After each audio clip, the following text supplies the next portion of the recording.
What is good, friends, and welcome back. I hope you had a great weekend. The Conquest Rome is about to end, and since the new rules of 130 members per alliance at a maximum of 40 billion power, I noticed a difference in intensity. It just got toned down a little bit. There's less action, more base to base, less army groups. It's quite difficult to burn strong players with 45% less personnel. With that being said, I'm talking about this just to follow through on the update 10.4 that will also bring a lot of change on the battlefield, the way we fight. So this video is about the new update. We're going to talk about those optimizations, we're going to talk about the new officers, and much more. So stick with me, we're going to break down this update point by point. Stand by. Absolutely. Let's start with the surprise attack modification, or optimization as we like to call it. For your next conquest, not the one you are currently, if you activate surprise attack, you get only 2 jumps. Those 2 specific jumps allow you to jump in any neutral village. You can no longer jump into an enemy village under construction or a construction on hold. So the surprise attack got toned down quite a bit.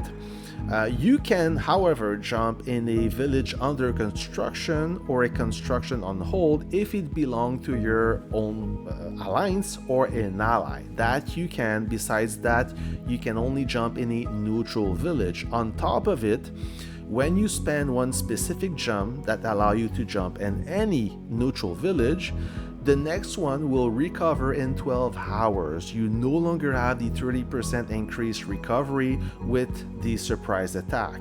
So you have to think really carefully if you want to activate surprise attack. Right now it was too powerful in my opinion. It was too difficult to deal with another factor that we're gonna talk very soon. And like I said, you have to think carefully before activating surprise attack. Don't push me. The other major change is for the base Garrison Counterattack, or the aggro, or the tap, okay? So from now on, and this is effective right now, if you decide to attack your friend's base to help him defend against the enemy, the garrison will only fire back at your alliance, the alliance you belong, and not the other guys. Okay, if you don't belong in any alliance, the garrison will only fire back at you. So from now on, you will no longer be able to help your allies by dropping the peace treaty and purposely attacking the base to help your friend defend against the enemy. That's so simple. It was the best way, I think, to deal with that issue.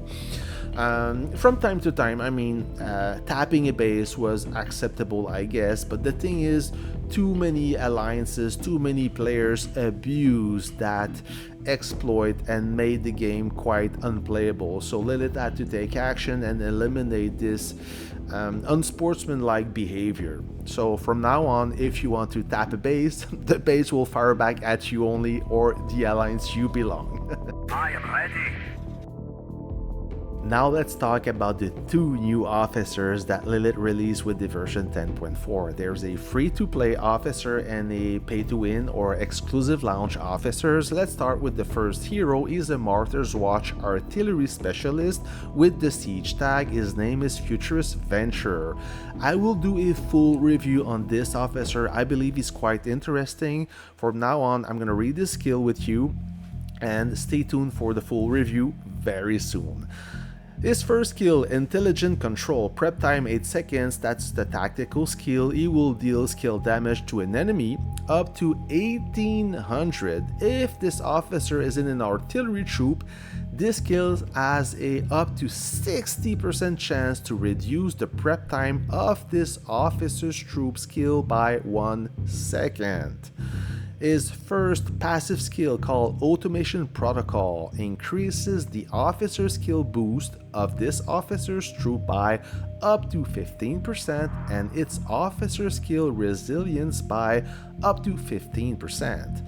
His second passive skill, HE Bomb, increases the damage intensity of this officer's troop by up to 32% when attacking a fortification. His last passive skill, called Fortify Positions, increases the damage intensity of this officer's artillery troop by up to 20%. If this officer is in a rocket launcher troop, increases the troop's damage intensity by an additional 5%. For all you rocket truck players out there, this is good news. If you're looking for a siege officer and you do have the rocket truck, I think he's a solid choice. Once you level up his 4 skills to level 5, you will unlock his awakened skill called Obliteration Strike, prep time 8 seconds. It's the same thing as his tactical skill. The difference is you have an upgrade in damage coefficient. You go from 1800 to 2000 damage. On top of it, you gain an additional 400 damage coefficient if you attack fortification. Also, you have a 100% chance to reduce the prep time, the skill prep time, by 1 second. So, just a thought here, you combine either the Providence and Futures Venture in a single troop, you reduce your prep skill time by 2 seconds, which could be a game changer. But stay tuned for the full review. The second officer comes from the bistro, meaning that the only way you can obtain her statues is by drinking cocktails from the exclusive lounge. So she's not for everyone. You need the pockets, you have to be a powerful player, and you need to run a setup of 2 or 3 jets to justify this officer. But let's get down to her skills. The first one, the tactical skill, which is a protection one, increases the damage resistance of this officer's fighting plane troop by up to 25% and grants the troop a 8% or up to 25% chance to dodge an enemy attack. Not too bad. She reminds me of The Witcher a little bit, but on steroids. Her first passive skill, called Baiting Maneuver, it's an offense type skill. Whenever this officer's plane troop dodges an enemy attack, increases its damage intensity by 3% for 4 seconds, can be stacked up to 10 times. 10 times 3%, up to 30% damage intensity. Not bad. Her second passive skill, it's a balanced one called Cloud Enforcer, increases the damage intensity of this officer's troop by 12.5% and its damage resist by 12.5% as well. Her last passive skill, called Defensive Split, it's a protection skill, increases the intercept resilience of this officer's fighter plane by up to 65%. Wow, it's quite high. Once you level her 5 skills, you will unlock her awakened skill called Artemis Wrath. Passive skill, whenever this officer's plane troop dodges an enemy fighter plane troop's attack, it has a 50% chance to deal skill damage to the attacker with a coefficient of 480. This effect can be triggered once every 4 seconds. She's definitely not a damage dealer, but she have insane protection skill that will help you tank a base or give protection or cover to a second fighter. Ready, fight. For Operation Hegemon, there will be 2 optimizations. The first one is a reduce wall buff for all the commanders playing in Gold 2 or below. So Gold 2, Gold 3, Silver, you guys will benefit of a reduce wall buff that hopefully will energize the battlefield and make the gameplay a little bit faster. I guess that some commanders were complaining that it was still too difficult to blow up bases. With this reduced wall buff, like I said, hopefully it will energize, it will kind of accelerate the battlefield, it will be easier to make progress, and there will be more movement on the battlefield. The second optimization in Hegemon is more of a catch-up feature. It's called the Unwavering Pursuit buff. This buff will be triggered in benefit of the alliance that is lagging behind. So let's say you play against a strong opposition, they end up capturing pretty much everything in the city, and all you can do is fight behind the safe zone. It's not fun, I know. In that case, you will receive a special buff. I guess it will be temporary. I don't know how exactly it works. Lilith doesn't tell you much about that, but essentially this buff will help you gain the upper hand over the enemy. What's up?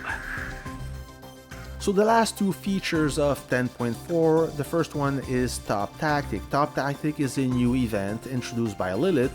Essentially, it's a way for you commanders out there to draw a legendary tactic. It will be featured in that event, and once you draw a legendary tactic, you have a 50% chance to obtain that featured one. If you fail to do so, your chance will be carried over during the next event. Quite simple. It's a way to obtain more tactics that are high quality for you, friends. Now, the last thing I want to talk about is the quality of life optimization. It's called a quick resource item use. It lets you decide or slide a bar how many resources or how many rushes you want to use to obtain the result. Basically, it's a way to pick the exact amount of resources or speed up to complete your build or finish your investigation. That's it for today's friend. I hope you like this video. What do you think about those new officers? Are they cool? Do you think you're gonna wake one of them? Please let me know in the comments below. Also, those optimization, I think they will affect the battlefield significantly, especially the alliance abusing the base activation trick. It will be a relief for all of us. If you like this video, consider giving me a thumbs up or subscribing to the channel. I try to update you with some content on a daily basis. And please share it to a commander you appreciate. That will help the community know more about this channel. I wish you a great week, and I'll catch you on the next one. See ya.